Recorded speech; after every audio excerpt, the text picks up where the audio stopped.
This is the Chassidic Story Project with Barak Hullman, podcasting from Jerusalem, Israel. This podcast is sponsored by listeners just like you. To become a supporter of this podcast, please go to HasidicStory.com, HASIDIC Story.com. You'll never know, you'll never know, you'll never know, you'll never know.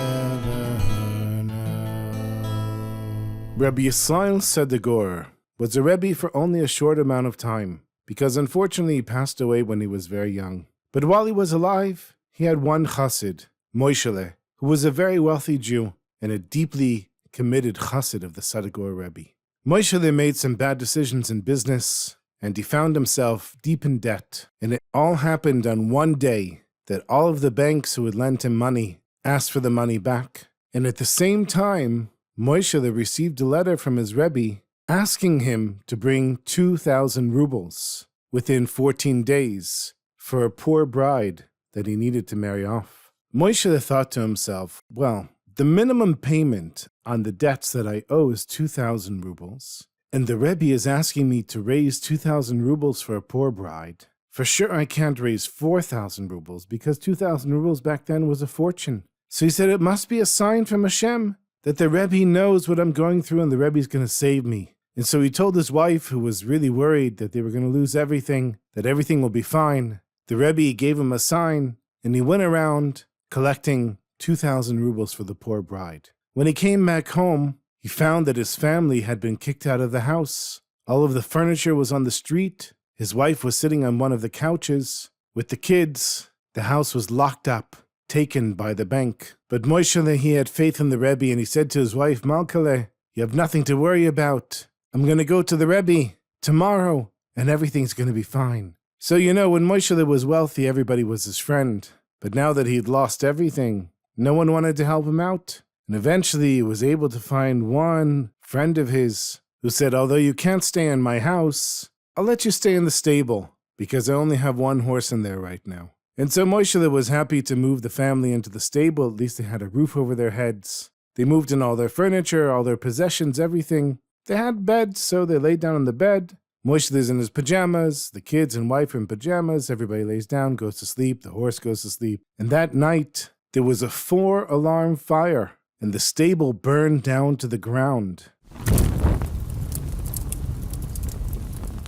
with everything in it. Moishe and his wife were able to get out with the kids, but all he had were the pajamas that he was wearing and the 2,000 rubles that he had kept in his shirt pocket in the pajamas, just in case. So Moishe said to his wife and kids, don't worry, I'm going to the Rebbe this morning, and everything will be fine. Moishe borrowed a kapate, a pair of pants, and he went to see the Rebbe. And he was 100% sure that the second he walked into the door, the Sedegor was going to say to him, thank you so much, Moishe, for collecting this money, and I'm going to give you a bracha, that your whole fortune will be returned to you. But as soon as Moishe walked into the Rebbe's house and put the 2,000 rubles on the table, the Rebbe didn't even look at him. He counted the money, and then he said, thank you, Moishe.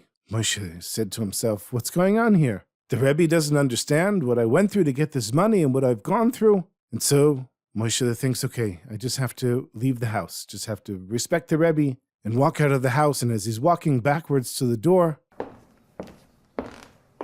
he says, no, wait a second, I can't take this. And he marches straight back to the Sedegor Rebbe. He says, Rebbe, this is the last time you're ever going to see me. I thought you were a real Rebbe, that you could see from one end of the world to the other. But now I know you're just a big fake. You didn't know that I'm bankrupt and I've lost everything, even the shirt on my back. I borrowed this kapata. I don't even own it. And all you wanted me to do was go around and collect 2,000 rubles for you. I'm finished with you, Rebbe. The Sedegor Rebbe pointed to the chair, and he said, Moishe, please sit down. So Moishe sat down, and the Sedegor Rebbe began to explain, I want you to know that exactly what's happening right now happened to my heilige grandfather, the holy Rishon Rebbe, and one of his Chassidim. My grandfather needed 2,000 rubles for a poor bride, and one of his Chassidim came into the house, put the money on the table, expected a miracle, because he had suffered just like you, bankruptcy, and he lost his house, and everything burned to the ground,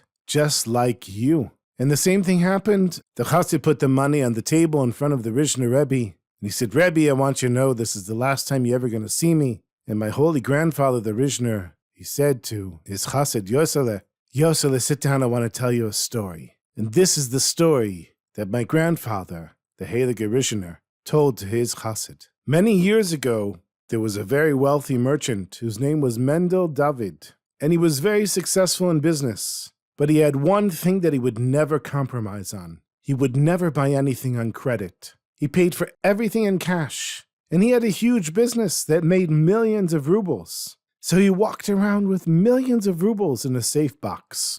Now Mendel David had a partner who was his accountant, and the two of them always traveled together. They went to the great fair in Leipzig, where they would buy their merchandise for the entire year, and they took turns guarding the chest of money. One time when they were going to the fair, they decided to stop for a little picnic in a beautiful spot outside of Leipzig. It was Mendel David's turn to watch the chest, and he put it under his hat and lay down on the grass. He used the box as a pillow, and he looked up at the sky and the trees and the birds.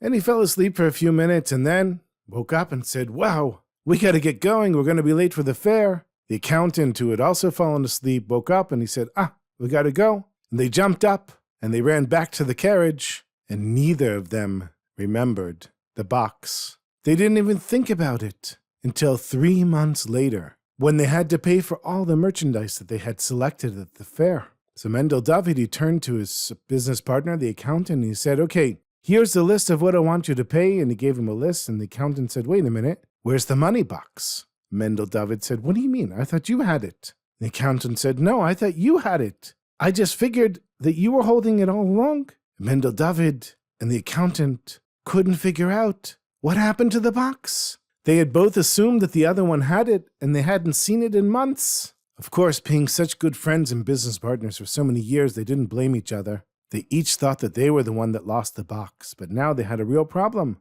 They had to pay today. This was their last chance to pay, and they didn't know what to do. So word started spreading around the merchants in the fair, and these merchants had been doing business with Mendel David and his accountant for years and years, and they said right away, please take everything on credit, you'll pay us next year. Nothing to worry about. But Mendel David would not take anything on credit. And the accountant, his business partner, he said, please, come on, this one time, let's take something on credit. But Mendel David refused, and he accepted that he had lost everything. So the accountant and Mendel David, they got into their carriage, they started heading back home, and on the way they passed the picnic spot in the forest where they had laid down and rested on the way to Leipzig. And Mendel David said to his friend, the accountant, you remember the last time we were here? Then I was so wealthy, and now I'm poor. I have nothing. Let's go lay down in the grass again, for old time's sake. And they went and they laid down in the grass, and Mendel David put his head down, and he felt something hard. Can you believe it? After 3 months, the money chest was in the same exact spot. Thousands of people had come through this picnic spot, but nobody had found the chest. When Mendel David opened the box and saw all of the money there, he broke down and started crying. The accountant was shocked. He said to Mendel David, why are you crying? You should be dancing for joy. Don't you understand? We can still go back to the fair. Mendel David, he kept crying and crying. He couldn't stop. He went into the box. He counted half the money. And he said to the accountant as he was crying, my friend, we've been together for a long time, but we have to separate now. Half this money is yours. Use it however you want. But just please, leave me alone. And he started crying again. The accountant tried to convince Mendel David that they should stay together, but Mendel David, he just said, get out of here. And the accountant left. Mendel David took his half of the money, and he bought some merchandise, but nothing was the quality like he had seen in Leipzig, and it didn't sell. And in a short amount of time, he'd lost everything, and he was bankrupt and had to beg for money on the street. Now, Mendel David was a businessman. He wasn't made to be a beggar. And if anybody's seen how beggars beg for money, if you're shy, you're not going to get very much money. You got to be a little aggressive. So Mendel David would walk around with his arm over his face, and he would say, can you please give some money to a poor man? and people would ignore him, or another baker who was more aggressive would come in and push him aside and get the money instead. Mendel David realized that he was going to starve to death if he didn't figure out how to make some money. So in the town that he was in, there was a group of beggars. They all got together, and they had a beggars' union. And the captain of the union, he organized the beggars in teams and sent everybody out to different areas. And since Mendel David was new and shy, the captain couldn't help himself but to be mean. And he sent Mendel David to the hardest place to beg for money. But he pretended like he was being really nice. He said, Mendel David, you're new here, so we decided we're going to send you to the wealthiest Jew in town. And so Mendel David knocks on the door, and as soon as he hears the lock pulled back and the door open, he covers his eyes with his arm and puts out his other hand and he says, please, can you give some money to a poor soul? And the wealthy Jew is looking Mendel David up and down, and he says, come in, my friend. You look tired. Are you thirsty? Mendel David comes into the house. Nobody had treated him with such respect in such a long time. The truth is he was hungry and thirsty, and so he was offered a glass of tea and drank it with his head covered with his arm. And the rich man took away the glass of tea and he said, maybe you can do me the honor of staying here for lunch? The truth was Mendel David was starving, just eating whatever he could find, little scraps of food here and there. So Mendel David said, and he sat down and he ate lunch, but the whole time he never looked up. And he kept his eyes covered with his arm because he was so embarrassed. And the wealthy Jew, he put a gold coin into Mendel David's hand. And he said, please, come back tomorrow for lunch. And Mendel David said, thank you. And he left. Now, this was on Wednesday. And Wednesday night, Mendel David came back to the Schnorrers. And he said to them, you won't believe what happened. I went to the wealthy man's house, and he was so nice to me. He gave me tea, gave me lunch, and he gave me this gold coin. And unfortunately, the beggars, they were very jealous, and when Mendel David was sleeping, someone stole the gold coin. Now Mendel David was so innocent. He thought he had lost it somewhere, and he was really upset at himself for losing it. But when he went back to the rich man's house for lunch, the rich man gave him another gold coin, and he said, please, if you'll be my guest for Shabbos, I'll give you 100 gold coins. Mendel David couldn't believe his good fortune, and he went back to the Schnorrers, and he told them that the rich man had invited him for Shabbos and told him that he would get 100 gold coins if he would come. The beggars were even more jealous than before, and they decided they were going to take revenge on Mendel David. Every Friday afternoon, all of the beggars would go to the mikveh. It was the one time a week that they got to wash themselves, and everybody was a guest at some wealthy person's house for Shabbos. Now, Mendel David once had many bathtubs in his enormous house, and it had been months since he had cleaned himself, and he was so happy to be in the water that he had stayed there for a long time, and when he came out, to his horror, he discovered that all of his clothes were gone. When Mendel David was a wealthy man, if somebody had stolen his clothes, everybody would have jumped to help him. But now that he's a poor beggar, no one wanted to give him anything to wear. He had no clothes at all, nothing, and no one would listen to him. Eventually, it was a few minutes before Shabbos, and the person who took care of the mikveh said, look, Mendel David, you got to get out. I don't care if you have no clothes or not. And he threw him out of the mikveh onto the street. So now Mendel David is standing in front of the mikveh that's locked. It's already Shabbos. He has no clothes, so he runs to the nearest tree and hides behind it, waiting for a miracle to happen. Now, in those days, a wealthy Jew would never start the Shabbos meal without having a poor Jew at the table. So the rich Jew was waiting for Mendel David, and he wouldn't make Kiddush until he showed up. And since Mendel David wasn't there, he was starting to get worried. So he sent his kids to the wealthy Jew next door, who had one of the beggars at his Shabbos table, and he said, ask the beggar, where's Mendel David? So the kids knocked on the neighbor's door, and the beggar that was there, he said, yeah, I know where he is. He's probably floating in the mikveh. Floating in the mikveh? The kids were scared that, God forbid, maybe he had drowned in the mikveh, or they locked him inside. And when they reached the mikveh, they heard somebody singing. Kol mekadei shevi ailai da la la la da la la la la la. He was singing at the top of his lungs and dancing for joy. The oldest son saw Mendel David, and he threw his coat over him. He said, come back for Shabbos. And Mendel David now was so embarrassed. Of course, as soon as he got to the wealthy Jew's house, they gave him a suit and clothes and everything. But the whole time, Mendel David kept his arm over his eyes. His beard was almost in the soup. He never once looked up at the host for all the meals of Shabbos. And finally it was Havdalah and Shabbos was over, and the rich man gave Mendel David 100 rubles. And he said, "You spent all Shabbos with me. I gave you 100 rubles. Don't I deserve to see your face?" And so, even though Mendel David was embarrassed, he removed his arm from his eyes. And who does he see standing before him? His old friend, the accountant. Mendel David said, "I can't believe it." And the accountant and Mendel David gave each other a big hug. The accountant said to Mendel David, "You know, once you gave me half of what you have, and now, Baruch Hashem, I have more money than you ever had. I'll give you half of what's mine if you tell me 2 things. When we found your money box in the field all that time ago near Leipzig, you were crying like it was Choban HaMikdash, the destruction of the temple. But when you were outside the mikveh now with nothing on, you were singing and happy like it was Simchat Torah. What's going on?" So Mendel David explained, "Everyone knows that there's a wheel that governs our mazel, our luck. And when I lost the money box and found it again with all the money inside, I knew that was it. I had reached the top of the wheel, and I could only go down from there.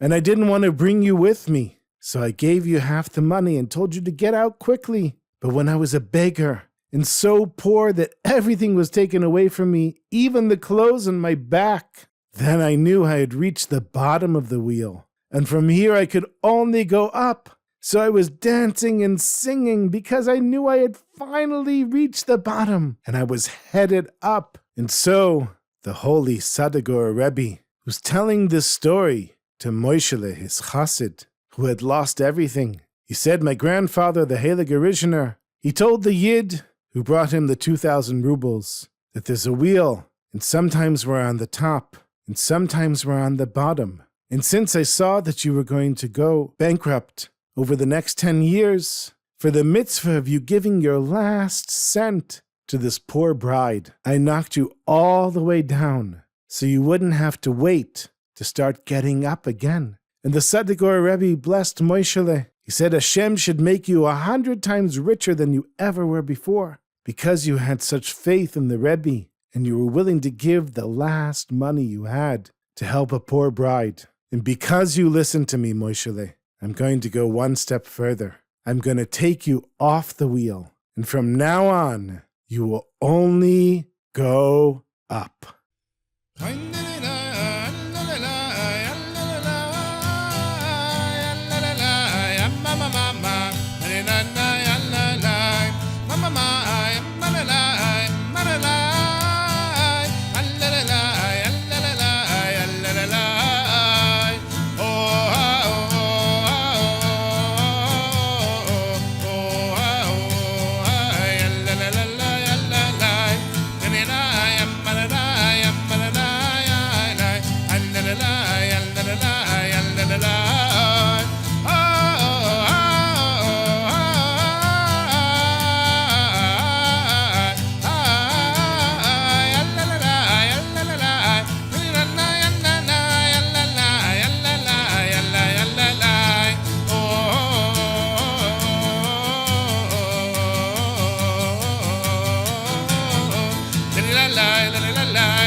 My sweetest friends, this was story 100 of the Chassidic Story project. When I started this podcast, I didn't really know if I would make it to 100 stories. And I said, if I do, I'm going to record my favorite story, The Wheel. I want to thank you, my friends. I thank you all the time for listening. I really mean it. Thank you for listening. Thank you for sharing. Thank you for your support. And may Hashem bless us that we get to share many more stories together for many years to come. I look forward to story 101, and of course, story 200 and 1,000, and many, many more. May we all be blessed to get off the wheel and only go higher and higher. Mechayel el chayel, from strength to strength, in all things good.